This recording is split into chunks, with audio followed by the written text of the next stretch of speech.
Greetings and salutations, this is Imperator Vespasian bringing you another build for our Actum Cthulu game, or Call of Cthulhu, but this building can make its way into a ACW game or any period game really. This would pass as a colonial house more or less anywhere, and yeah, so we mainly use it at the moment for Cthulhu, although we are going to be doing CW as well in future. But we haven't got enough figures for it yet. We just got 2 boxes, and we've been experimenting with basing and a few little skirmish rules. We haven't done a video game of it yet. We want to get a few more figures to do a proper game, because we like having 4 players in our video games, and there's only really enough figures for 2 players. So we're going to wait till we get some more figures for that. But that's just different news. This is the original building I made for Call of Cthulhu, and it's just taken a while to get around to filming it. This house is modelled very much after said house in the book here, which is where the poor chaps of during the Battle of Chickamauga, there was a unit of American troops who got cut off from the main lines and ended up retreating on this house.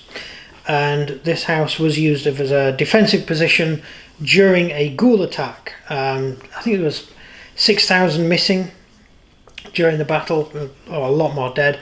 And most of them went because the ghouls came in and started eating the bodies. And the Irish Brigade, they got themselves cut off and ended up using the house as a defensive position during the battle, or on the evening of the battle.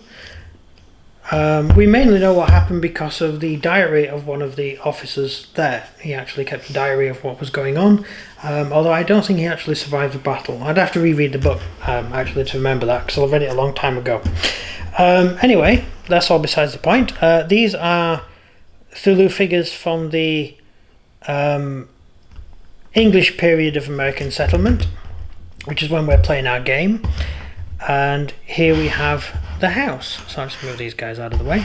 It's a very small house. This is much more suited, as has just been commented to me, for a tabletop game. So if you're fighting a nice big battle, it's handy having a little house like this on the table just to look good. It's not really big enough for roleplay, because we have used it in roleplay games, but we've found that it's quite hard to get all your characters into the house at the same time. So we ended up building a bigger version of it, and this is a small version. So this is the first version I built. I learned quite a few lessons building this.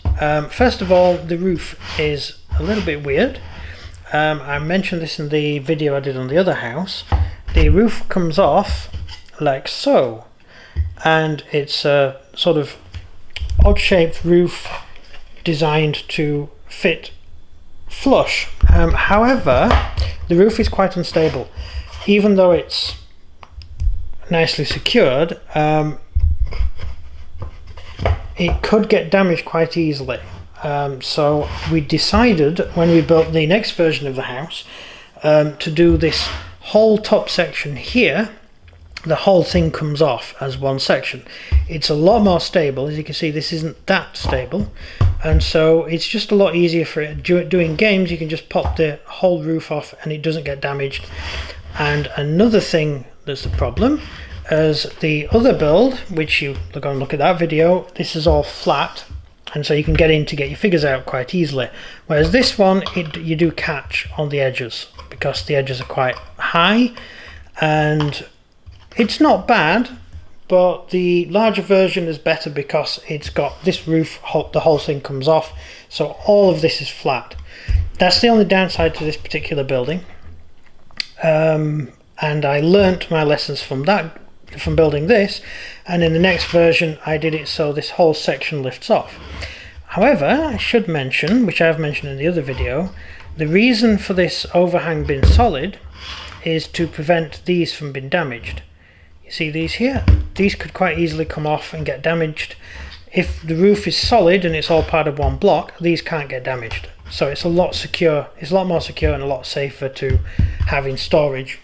And remember, storage is important in any buildings that you build, because buildings can get damaged very easily. So always try and build your buildings so they're not going to get damaged. As with this, I did learn not to do it this way, and you can see actually, if you look, there's a little bit of damage already from where the roof attaches. So it's already getting caught on people's jumpers and stuff as we play. So you take the roof off and then you're reaching in and you're catching this bit here, which is a little bit annoying, and you see it's bending upwards there from people catching it. So when you come to building your own building like this, just remember, try and keep the roof as flat as possible so you don't catch it, especially given that we're going into winter. A lot of people wear jumpers and shirts and stuff, and so you're going to be catching it on the edge, and it's never a good thing because you can end up damaging, if you can accidentally lift the building up and knock all your figures over. That's just a point that I discovered over time. So on the interior we have almost the same layout as the last building, but this is the first one we did. So it only has 2 rooms. So it has a main room and then a bedroom.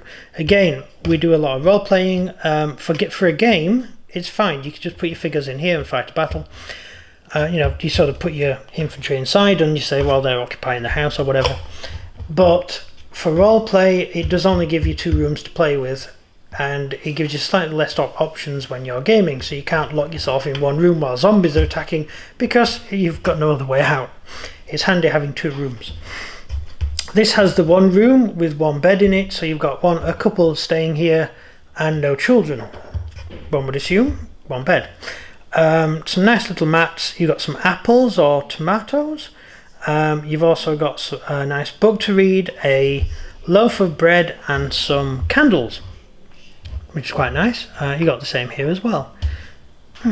Usually I mix it up and do a bit of different things, but I appear to have done both the same. So both have got red apples, both have got bread. That's my fault. Right, and we have the obligatory bookcase just there, if you can see the bookcase, with some packs of stuff piled on top, and a very small fireplace. Again, learning curve. I'd already figured out that the fireplace needs to be level, because you have to have this bit here, which is what secures the roof and stops it from bending. It needs to be able to attach like that. It's much easier if you take the whole thing off. It's just, you learn how to do things as you build things. That's what I figured out. So that's it. That's the overall build, and that's the overall house. There she is, a nice little ACW era colonial American house. Although you do find houses like this in Britain, not many. We don't tend to go for the overhang. Not really sure why. I would assume rain, bad weather or something. No, because they have bad weather in America. So I don't know. We don't tend to go for porches. We tend to go for enclosed porches. So this in England would be enclosed. So it would be a sort of out room, sort of a closing area, a porch. But in the Americas, they have this nice little overhang. It's very handy for sitting out of the sun. It's very nice. So that's it. That's the end of the video. I have nothing else to add. I've also mentioned the weathering and stuff, how you do that, and I've already done that in other videos, so I'm not going to stretch it out. And if you look at that angle, you can see how the roof is already bending slightly, because it's not solid. Yeah, you learn as you go along. But it's not a bad build. It's a very small house. It's really only much in the future. We'd only be using it as a piece of scenery on the table when we're doing a bigger battle. That's really what we'd use it for, because it's not big enough for roleplay. But that's about it. So yeah, thank you very much for watching. This is the last video of our Cthulu stuff at the moment. I'm redoing the Esoteric Order of Dagon Hall because I want to put some catacombs underneath it, straight out of the book. There's a nice picture of the underdwelling of there we go, that's the basement of the Esoteric Order of Dagon. And you remember I've done the video on that already, and we've also had it in a game. I'm going to be doing it a bit like the Manor House, where you take the sections off, and I'm going to have the base as one solid base with the catacombs in it, and then the praying room will be on the next floor. I think that's the best way to do it. And so I'm going to be doing a rebuild of that, and I will show you how that comes when it gets done. But as I said, this is the last one of the Cthulhu stuff for now. We're going to be moving on to samurai stuff now, so keep a lookout. In the next few days we're going to have samurai videos coming out, and we've got to build a whole village so far, so we can cover the entire table in samurai building, Japanese buildings, and we haven't done any videos on them yet because we were trying to get the Cthulhu stuff out of the way, and also we're gaming a lot of Cthulhu as well, so kind of got gummed up a bit. So thank you very much for watching. Leave comments in the comment section, subscribe if you feel like it, and thank you for watching the video this long. This has been Imperator Vespasian. Goodbye.